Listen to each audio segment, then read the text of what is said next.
My name is Katelyn, and at 32 years old, I thought I knew how corporate America worked. 3 years at QuadTech marketing, countless late nights missed family gatherings, and 6 major clients brought in by yours truly. The annual awards ceremony was supposed to be my moment. Instead, I watched as Amanda, barely 1 year with the company, was handed keys to a brand new Tesla. My reward, a $100 Starbucks card. Before I tell you what happened next, drop a comment letting me know where you are watching from and hit that subscribe button. Trust me, you will want to see how I turned this betrayal into my biggest success story. When I joined QuadTech marketing 3 years ago, I was excited about the possibilities. QuadTech was known as one of the top digital marketing agencies in the Seattle area, specializing in tech clients and innovative campaigns. The glass office building downtown, the sleek logo, the impressive client list, all of it screamed success. I had left a stable but unfulfilling job at a smaller agency to take this position, taking a slight pay cut for what I believed would be greater opportunities for advancement and professional growth. David Parker, the CEO, was charming during my interviews. Tall, always dressed in expensive suits with a smile that could sell ice to Eskimos. He talked about valuing hard work, recognizing talent, and creating a family atmosphere. Everyone gets rewarded based on merit, he assured me. The company had won several Best Places to Work awards, and David never missed an opportunity to mention them. The first year was challenging but rewarding. I worked 60 to 70-hour weeks, regularly learned the company systems, built relationships with clients, and began exceeding my targets. By the end of that first year, I had brought in a major client, TechSphere Solutions, a rising tech company that significantly boosted our quarterly numbers. David personally congratulated me, telling me I was exactly the kind of talent they wanted to nurture at QuadTech. I continued this pace, sacrificing personal time, dating life, even my health sometimes. Coffee became my best friend, and my apartment turned into a place I merely slept at rather than lived in, but I believed it was worth it. In my second year, I secured 2 more major clients, Cloud Matrix and FinTech Revolution companies, that quickly became our highest-paying accounts. Around this time, Amanda Bennett joined the company. Fresh out of a prestigious MBA program with perfectly highlighted blonde hair and designer clothes, she immediately became the center of attention. She was assigned to work under me on some projects initially, and I noticed how frequently she was called into meetings with David. Meetings I was often excluded from despite my seniority on the accounts. The red flags were subtle at first. Amanda would take my ideas presented in team meetings and repackage them in emails to leadership, somehow getting credit. She would be assigned to accompany David to client dinners for accounts I managed. She missed deadlines but faced no consequences, while others were strictly held accountable. By my third year, I was managing 6 major corporate clients: TechSphere Cloud Matrix, FinTech Revolution, West Coast Innovations, Data Drive Solutions, and Nexus Technologies. Together, these clients accounted for 60% of our company revenue. I had built strong personal relationships with each of them, understanding their needs, anticipating problems, and consistently delivering results that exceeded expectations. Multiple clients had specifically requested me as their account manager, sending glowing feedback to David about my performance. I regularly worked through weekends to finish proposals, took calls at midnight from international clients, and once even cut short a vacation when a client crisis emerged. I had developed systems and templates that the entire team now used, saving countless hours and standardizing our quality. I had trained 7 junior team members who were now successful account managers themselves. Meanwhile, Amanda continued to rise through the ranks with astonishing speed. She was given a corner office after 6 months while I still worked in the open plan area. She received a promotion to senior account manager after 8 months, a position it had taken others at least 2 years to achieve. She was assigned an assistant while the rest of us shared administrative staff. Despite these frustrations, I maintained my work ethic and positive attitude. I believed that eventually merit would win out. Results would speak for themselves. The upcoming annual company awards ceremony seemed like the perfect opportunity for recognition. The Employee of the Year award was a big deal at QuadTech, coming with a substantial bonus and company-wide prestige. In the weeks leading up to the ceremony, several colleagues hinted that I was the front-runner. My clients had all renewed their contracts with increased budgets. My team consistently rated me as an excellent manager in internal reviews. I had personally developed a new social media strategy that increased engagement across all accounts by 35%. I bought a new dress for the occasion, a deep blue sheath that I spent far too much on. I practiced a humble but confident acceptance speech. I even invited my parents to fly in for the weekend, convinced this would be a turning point in my career. The night before the ceremony, I could barely sleep, buzzing with anticipation and pride in all I had accomplished. Little did I know how differently things would turn out, or how that disappointment would ultimately lead me to something far better than a company award. The annual awards ceremony was held at the Grand Meridian Hotel, one of the most luxurious venues in the city. Crystal chandeliers hung from ceilings that seemed impossibly high. The tables were adorned with elaborate floral centerpieces and fine china that probably cost more than my monthly rent. Everyone from the company was there dressed in their finest attire, sipping champagne and making small talk as we waited for the evening to begin. I spotted David Parker at the front of the room, looking smug in his custom-tailored tuxedo. He was chatting with the executive team and a few board members who had flown in for the occasion. Amanda was there too, wearing a stunning red dress that undoubtedly cost thousands, laughing at whatever David was saying, as if it was the most hilarious thing she had ever heard. My parents had found a table near the middle of the room. Dad looked uncomfortable in his rarely worn suit, and Mom kept adjusting her dress, clearly feeling out of place among all the corporate glamour. Still, they beamed with pride when they saw me, and Dad gave me a thumbs up that made me feel like a kid at a school recital again. After dinner, David took the stage for his annual address. He spoke about the QuadTech family and our shared journey to excellence. He emphasized how the company values every contribution and recognizes true dedication. Each word felt genuine at the time, though they would later ring hollow in my memory. At QuadTech, we believe in rewarding excellence, David proclaimed, adjusting the microphone. We believe that when someone goes above and beyond, when someone truly embodies our values and drives our success, that person deserves recognition that matches their contribution. My heart raced as he continued. This was it. After 3 years of sacrificing everything for this company, I was about to be recognized. I subtly checked my lipstick in the reflection of my phone and straightened my posture. The Employee of the Year award is our highest honor, David continued. This person receives not just our recognition, but a tangible token of our appreciation for their invaluable contribution to QuadTech. He paused dramatically, looking around the room. This year, I am thrilled to announce that our Employee of the Year Island, Amanda Bennett. The room erupted in applause as Amanda feigned surprise, covering her mouth with her perfectly manicured hands. I sat frozen, unable to process what had just happened. Surely there was some mistake. I glanced at my parents, seeing confusion on their faces too. Amanda gracefully made her way to the stage, her red dress flowing behind her like a victory flag. David embraced her with a familiarity that suddenly seemed inappropriate in a professional context. Amanda joined us just 1 year ago, David announced, but in that short time she has revolutionized how we approach client relationships. Her innovative thinking and fresh perspective have breathed new life into our strategies. What innovative thinking! What fresh perspective! I had trained Amanda myself on several accounts. Most of her innovative ideas were concepts I had previously proposed that had been shelved. To show our appreciation, David continued, "We are presenting Amanda with this." He gestured to the side of the stage where a curtain was dramatically pulled back to reveal a brand new Tesla Model 3, gleaming under the spotlights with a giant bow on the hood. A company car for our rising star, David announced proudly.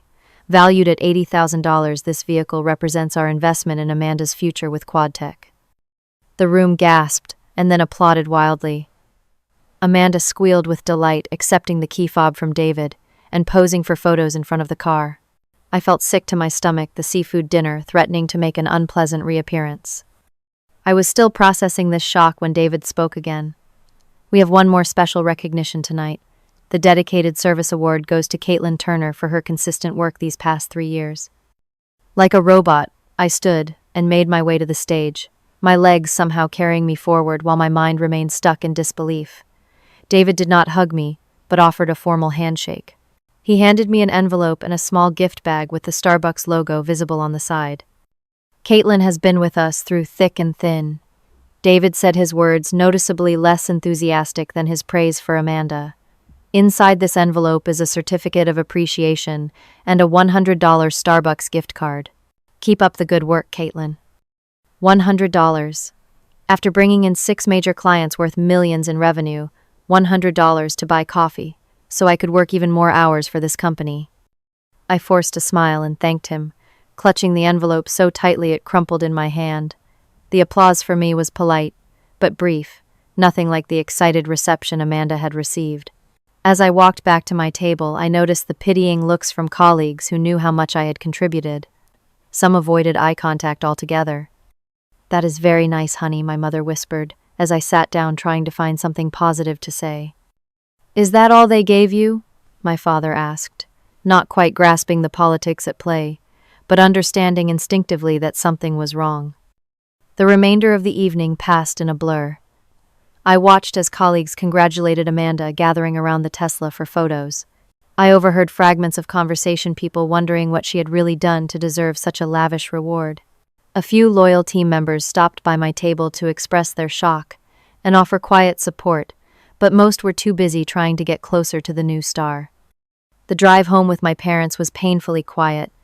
They tried to comfort me, but there was nothing they could say to erase the public humiliation.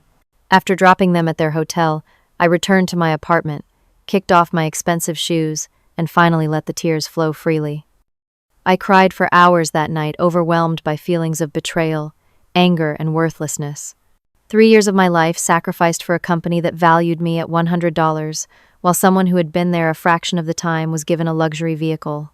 I pulled out the certificate from the envelope, reading the generic praise printed on it, not even personally signed by David. The gift card fell out $100 to Starbucks, not even enough to cover a month of the coffee I bought to fuel the late nights working for QuadTech. That night marked the beginning of a fundamental shift in how I viewed my worth and my place in the professional world.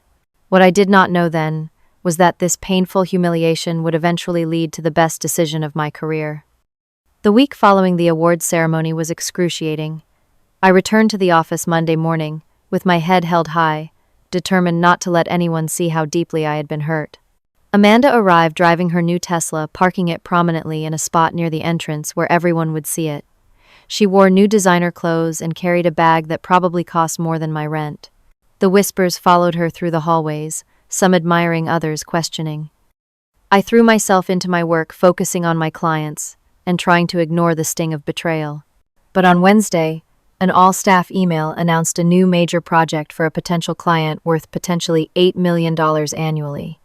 The project leader, Amanda Bennett. This was the breaking point.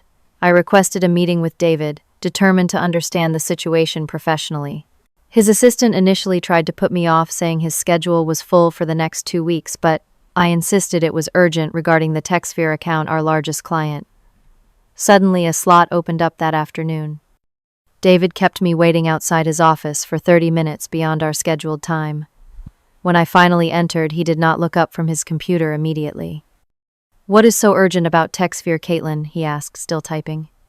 "Actually, I wanted to discuss the recognition process at QuadTech," I said calmly.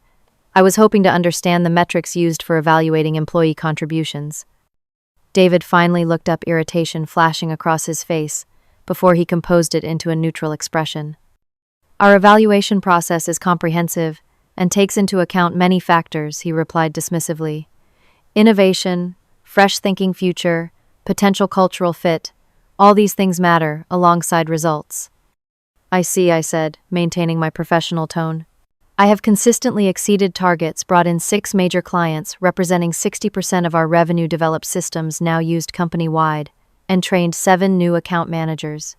I am curious which of these areas I am falling short in." David leaned back in his chair, studying me with cold eyes. "Amanda brings a more innovative vision to the company. Her ideas align better with where we are headed." "What specific innovations has Amanda introduced?" I asked. His jaw tightened. "I do not have to justify executive decisions to you, Katelyn. The social media strategy you mentioned in your self-evaluation, Amanda, had already proposed something similar months ago. The client retention approach you developed, based on her graduate research." This was blatantly false. I had documentation showing I had presented both strategies long before Amanda joined the company.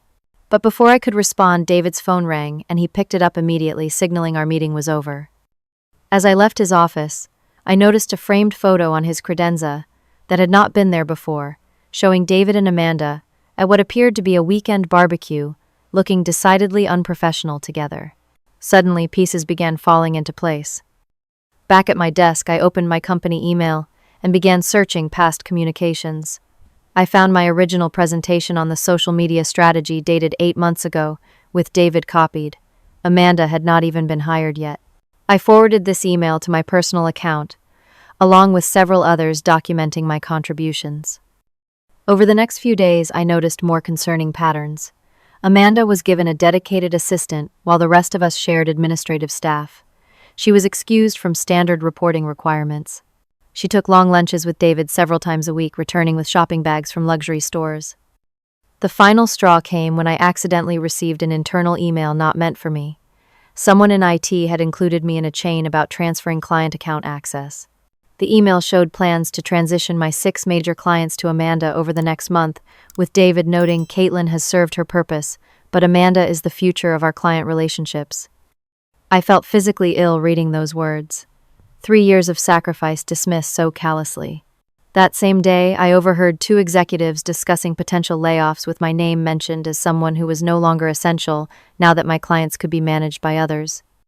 My closest work friend Rachel tried to comfort me over lunch. "It is not fair, but that is how things work here," she said quietly.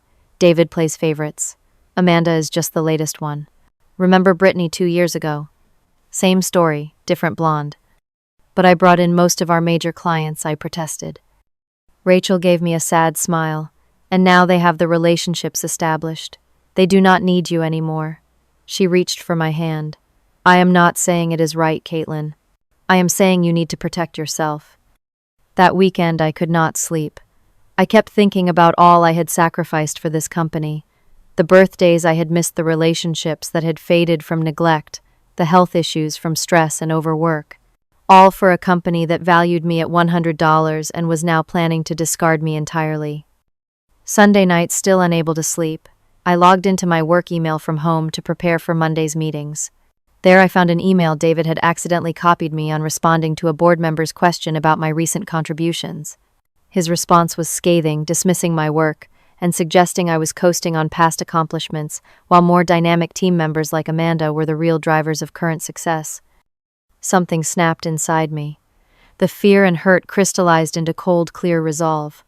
If QuadTech did not value me, I would find somewhere that did, even if that meant creating that place myself. I opened a new document and began outlining a plan that would change everything. My plan took shape methodically over the next 2 weeks. I worked with the same attention to detail that had made me successful at QuadTech, but now that energy was directed toward my exit strategy. I began by reviewing my employment contract, thoroughly paying special attention to the non-compete and non-solicitation clauses. I discovered that the non-compete was limited to working directly for our clients but said nothing about starting my own agency. The non-solicitation clause prohibited me from actively recruiting clients for 1 year after leaving, but had no provisions about clients who approached me independently. I consulted with an attorney, Melissa Jenkins, carefully presenting my situation without revealing my full intentions yet. She confirmed my reading of the contract and pointed out several weaknesses in the language that could work in my favor. The consultation cost $500, money I could barely afford, but it was the best investment I would ever make. Document everything, Melissa advised. Save emails showing your contributions, record meeting notes, keep performance reviews. If they try to come after you later, evidence will be your best defense. I began copying key emails to my personal account, archiving proof of my work on major campaigns, and saving client feedback that specifically mentioned my contributions. I was careful to avoid taking any proprietary company information or client data, focusing only on documenting my own work. Next came the most delicate part of the plan, feeling out my clients. I scheduled one-on-one meetings with the key decision-makers at each of my 6 major accounts, ostensibly to discuss upcoming project needs. These were people I had built relationships with over years, many of whom had become something close to friends. With Michael from TechSphere, I met for coffee near his office. After discussing their upcoming campaign, I carefully steered the conversation toward client satisfaction. "How do you feel about QuadTech's handling of your account overall?" I asked casually. Michael sighed. "Honestly, things have been slipping lately. That last presentation had mistakes we never would have seen from you before. And who was that new person they sent last week? She clearly had not read our brand guidelines. Amanda, I said. She is being groomed to take on more client relationships. Is she replacing you? Michael asked sharply. Because we specifically requested you in our contract renewal. Similar conversations with my other clients revealed a pattern.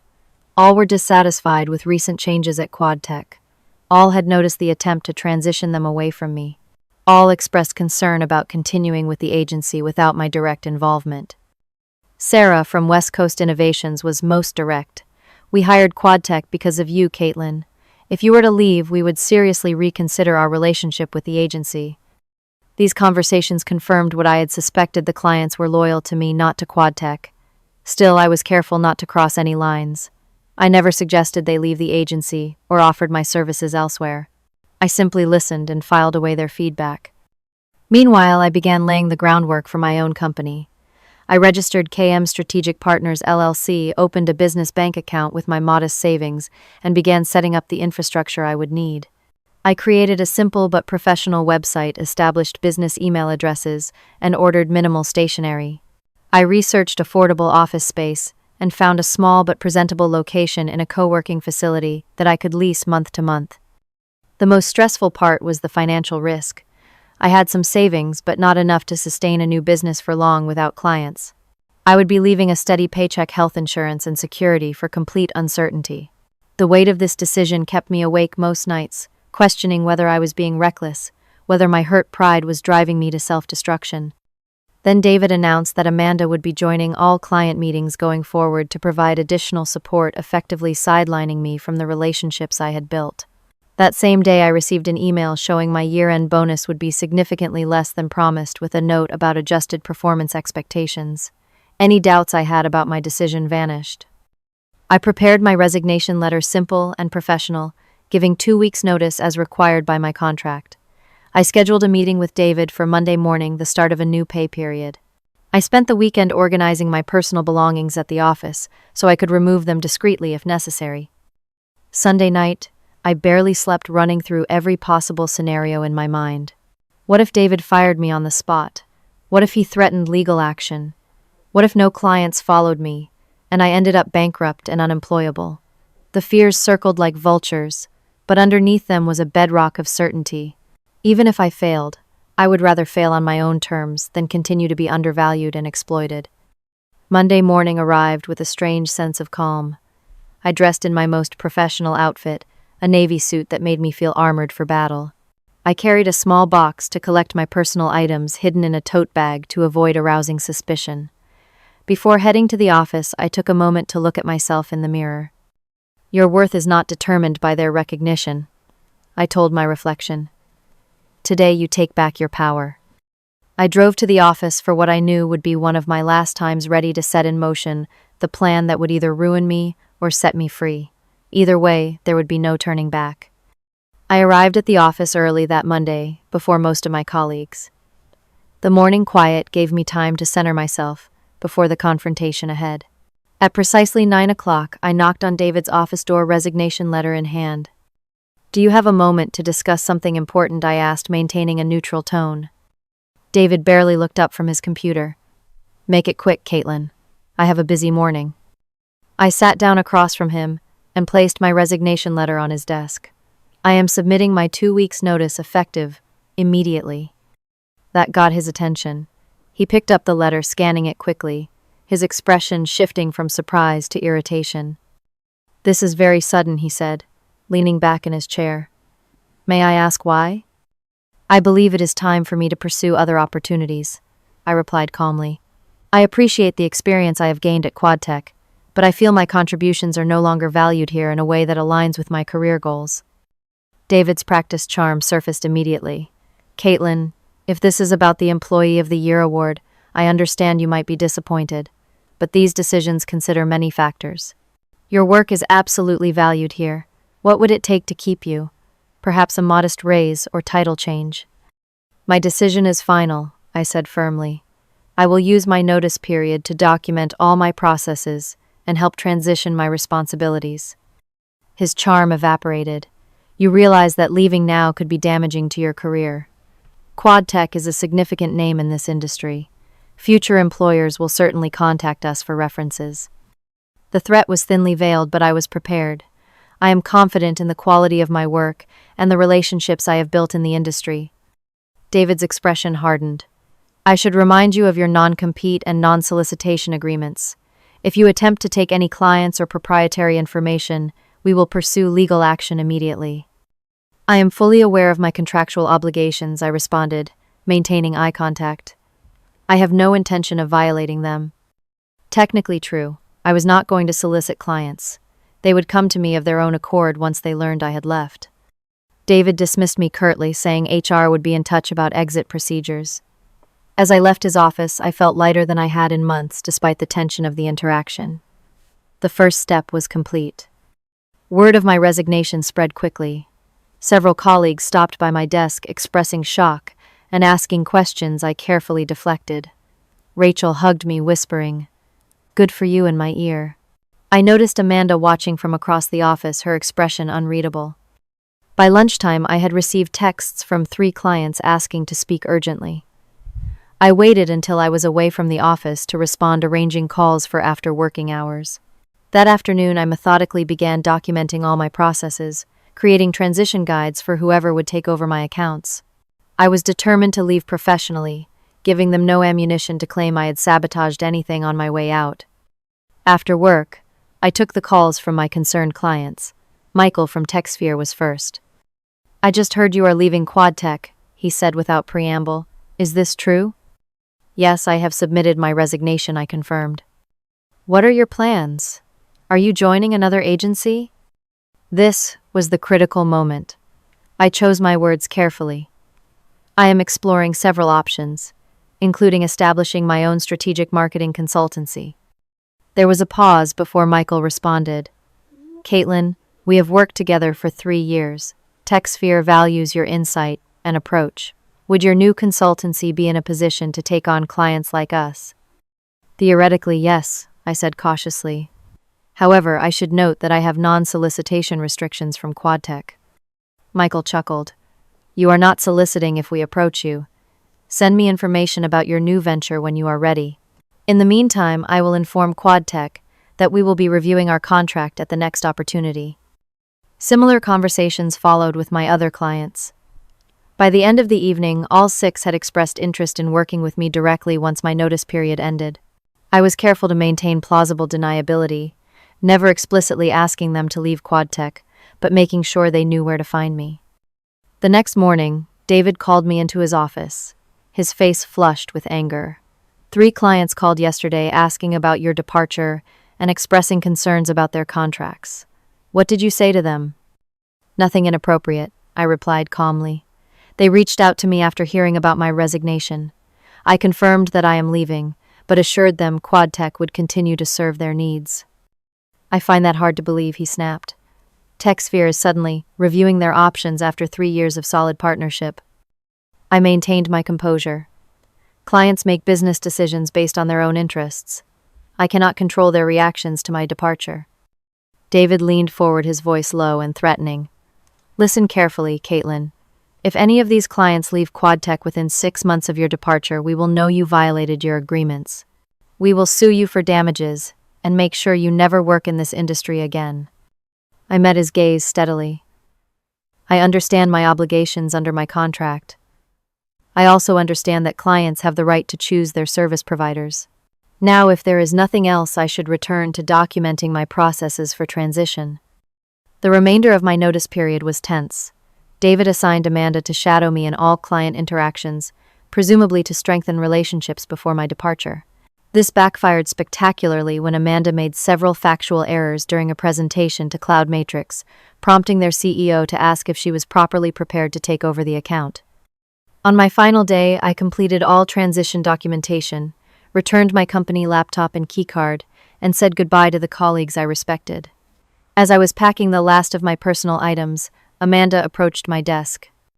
"I know what you think of me," she said quietly, "but this was never personal. It is just business." I looked at her, seeing for the first time not just an adversary, but someone playing the same broken game I had been. "You are right, Amanda. It is just business. Remember that when they find someone newer and shinier than you, I walked out of QuadTech for the final time with my head held high. Within 2 weeks, all 6 of my former clients had contacted me through my new business website. Within a month, 5 had terminated their contracts with QuadTech, citing dissatisfaction with the transition. The 6th was locked into a contract, but indicated they would not renew when it expired. The threatening call from David came exactly as I had expected. "You think you are clever, but we have documentation of your client meetings before you left. We are preparing legal action as we speak." "I look forward to discussing this with our respective legal counsel," I replied calmly. "I have extensive documentation as well, including emails showing your plans to remove me from accounts I built communications, discrediting my contributions to the board, and recordings of exit interviews with the clients explaining their independent decisions to leave QuadTech. I am sure the industry would find it all fascinating." There was a long silence before David spoke again, his voice noticeably less confident. "What do you want?" "Nothing from you," I replied. "Just the opportunity to build my business without interference. The clients made their own choices. Accept it and move on." The lawsuit never materialized. QuadTech's reputation in the industry took a hit as word spread about the exodus of major clients. My new company, KM Strategic Partners, was officially in business with 5 major clients from day one. The journey ahead would be challenging, but for the first time in years I was working on my own terms, valued appropriately for my contributions. The first 3 months of running KM Strategic Partners were a whirlwind of activity and anxiety. I had secured the clients, but delivering on their expectations as a one-person operation proved challenging. My small office in the co-working space quickly became command central, where I often worked 18-hour days trying to maintain the level of service my clients expected. The financial strain was immediate. While I had secured contracts with 5 major clients, the payment terms meant I would not see significant revenue for 45 to 60 days. I had depleted most of my savings establishing the business and covering initial expenses. I took out a small business loan with painfully high interest to bridge the gap, putting my car up as collateral and moving to a cheaper apartment to reduce expenses. The legal pressure from QuadTech continued in subtle ways. 2 weeks after my departure, I received a formal cease and desist letter from their attorneys, alleging violations of my non-solicitation agreement. My attorney, Melissa, helped me craft a response that included evidence of clients initiating contact and terminating their QuadTech relationships independently. We also included subtle references to the documentation I had gathered about David's unethical behavior, suggesting that any legal proceedings would involve discovery that might embarrass the company. "They are trying to intimidate you," Melissa explained. "They know they do not have a strong case, but they hope you will back down out of fear." I refused to be intimidated, but the stress took its toll. I lost weight, developed insomnia, and battled constant anxiety about whether I had made a catastrophic mistake. There were moments, usually around 3 in the morning, when I questioned everything, wondering if I should have just accepted the Starbucks card and kept my head down. The professional challenges were equally daunting. I needed to establish systems, develop proposals, create content, manage accounts, handle billing, and maintain client relationships, all without the support structure I had been accustomed to at QuadTech. I quickly learned that being excellent at marketing did not necessarily prepare me for running a business. 6 weeks into my new venture, I received an unexpected email from Amanda. The subject line read simply, "Can we talk?" We met at a coffee shop far from both QuadTech's offices and my co-working space. Amanda looked different, less polished, more human. "I wanted to apologize," she began, surprising me, "and I wanted to warn you." She explained that after my departure, things at QuadTech had deteriorated rapidly. The loss of 5 major clients had created financial strain, and David was looking for scapegoats. Amanda had fallen from favor when she failed to retain the clients I had managed. "He is obsessed with taking you down," she explained. "He sees your success as a personal betrayal. He is contacting other potential clients in the industry, telling them you stole proprietary information and cannot be trusted." I thanked her for the warning, though I had already encountered this problem. 2 potential new clients had backed out after initial meetings, citing concerns about conflicting information they had received about my business practices. "Why are you telling me this?" I asked her. Amanda looked down at her coffee. "Because I finally saw David for what he really islanded the Tesla. He took it back when I could not save the TechSphere account. Said company property was only for valuable employees." She paused. I am leaving QuadTech too. Not to start my own thing like you, but I cannot work there anymore. What will you do next? I asked. She hesitated. Actually, that is my other reason for contacting you. I know we have history, but I am good at what I do, Katelyn. Not as experienced as you, but I work hard. I was wondering if you might need help with your new company. The irony was almost too much. The woman who had been given a Tesla while I received a coffee card was now asking me for a job. Part of me wanted to enjoy the moment of vindication to turn her down coldly as I had been dismissed. But I recognized the business opportunity this presented. Amanda did have skills, and I desperately needed help. I cannot offer much salary yet, I told her honestly, but I could structure something with performance incentives. 2 days later, Amanda became the first employee of KM Strategic Partners. Her insider knowledge of QuadTech's operations proved invaluable, and she worked with a dedication I had never seen from her before. Perhaps she had something to prove, or perhaps she had finally found a workplace that valued actual results over politics. The next challenge came 3 months in when cash flow became critical. 2 clients were late with payments, and I had payroll to meet minimal as it was.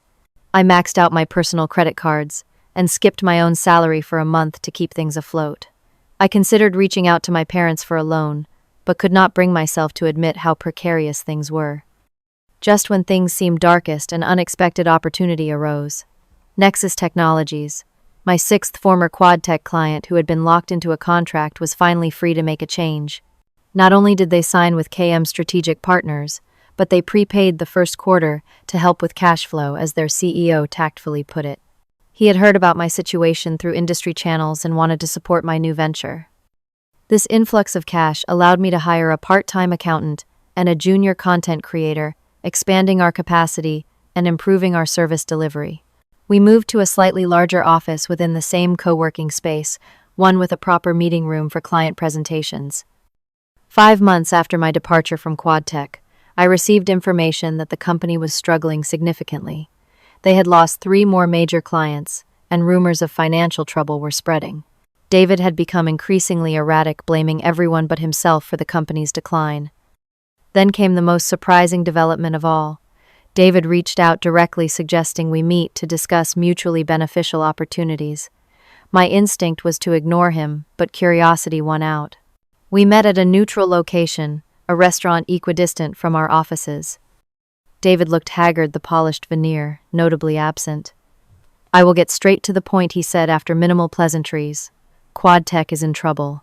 The board is questioning my leadership after the client exodus. I am proposing a merger of our companies." I nearly choked on my water. "A merger? You threatened to sue me months ago." "Business is business," he replied smoothly. "We both know you have the client relationships, and QuadTech has the infrastructure and reputation.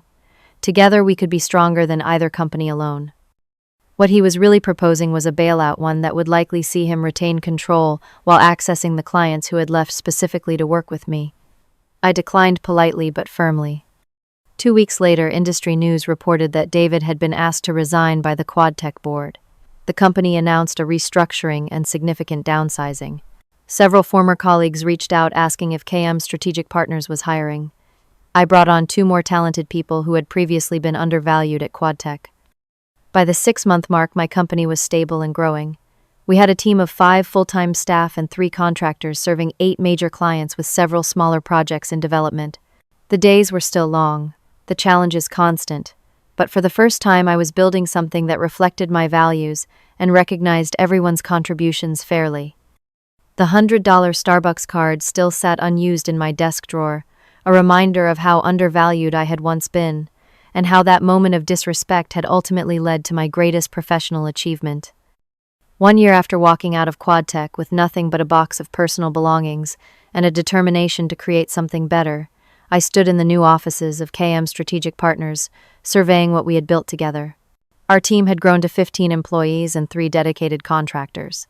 We now serve 20 clients, including all 6 I had brought with me from QuadTech, plus 14 new accounts that had come through referrals, and our growing reputation for excellence and integrity. Our office occupied half a floor in a modern building downtown, with glass walls, comfortable workspaces, and a culture that valued both results and well-being.